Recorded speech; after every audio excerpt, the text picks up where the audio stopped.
Hi, my name is Brent. I'm with UTV Labs. One thing I notice on the forums is a question that is consistently asked, and that is, what are people using to navigate? Over the years, I've used a lot of different devices, mostly Garmin units.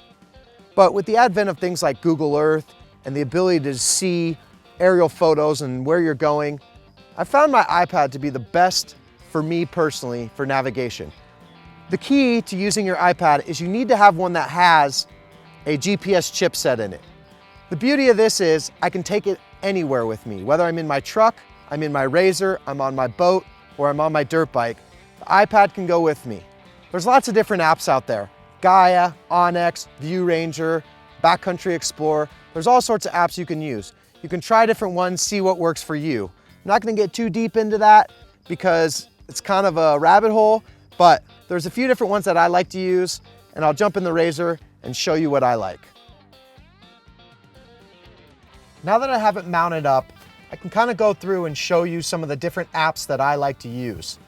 One of my favorites as of recently that I just purchased is onX. I really love this app because it gives you the ability to not only navigate, create routes, share routes. It allows you to pre-download the maps to where you're going, which is very key. If you're using an iPad and you may or may not have cell signal, or you don't have yours hooked up to the network, you want to pre-download your maps. But one thing I love about onX is I can see what type of land I'm riding on.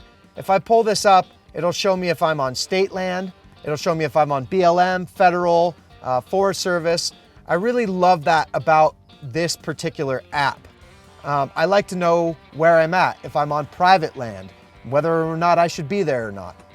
Also, what I've learned to really like about onX too is it does have a boatload of trails that are already marked on here. It is nice that I can see all the different kinds of trails and whatnot. You can also choose what kind of ride you're using, whether it's a dirt bike, 50-inch, high clearance, full width, and so on and so forth. So we can see on this map here that there's a bunch of different options of different types of trails. One thing that I love is when you purchase this app, you can also put it on your phone. On my phone, I like to use that on my dirt bike.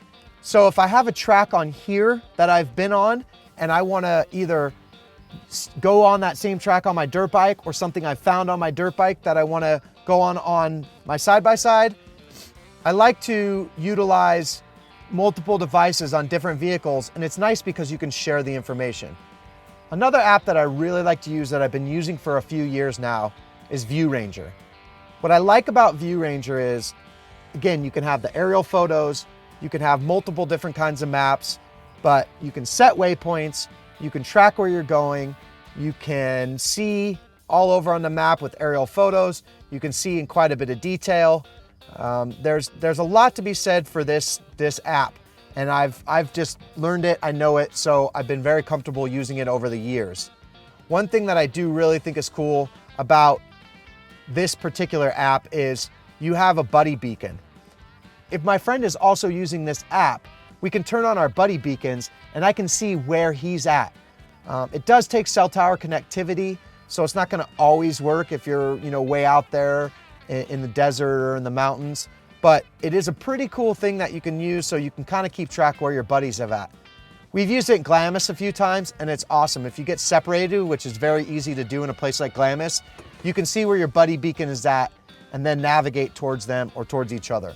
Another reason why I really like to use my iPad when navigating and exploring is it also becomes kind of a command center in your vehicle of choice. I can control my GoPros. So let's say I have a GoPro mounted on the front or mounted on the back. I can stop and start it. I can change settings. I can do a lot of different things just from sitting right here on my iPad. I also like to listen to music, and it's connected to my Bluetooth speaker or my Bluetooth headphones. So I can pull up things like Amazon Music or Apple Music or whatever you like to use. And now I have all control and it's all right here. And if I come to a stop, I can stop, start, I can turn up volume. I can do everything right here without looking for whatever device it is, that controls all these different things. Everything is in one place. Mapping, navigation, music, and GoPro control. Now it's time to go for a ride so you can see some of the apps working while you're actually out on the trail. Now that we've put down a few miles, you can see how the apps are reacting while you're driving. I really like both apps. They both have some really great strengths. They both have a couple of weaknesses. So I opted to run both at the same time so I can kind of go back and forth between them. But you can see how nice it is to have the big screen of the iPad right in front of you so you can navigate as you're going. I also really like the iPad because I can control other parameters on the vehicle itself, whether it's a GoPro or my music or whatever else apps you like, my speedometer app. There's lots of really powerful apps out there that are great for using in your vehicle of choice. Thanks for taking the time to watch this today. You can subscribe to my YouTube channel, UTV Labs. I'm also on Facebook and Instagram at UTV Labs.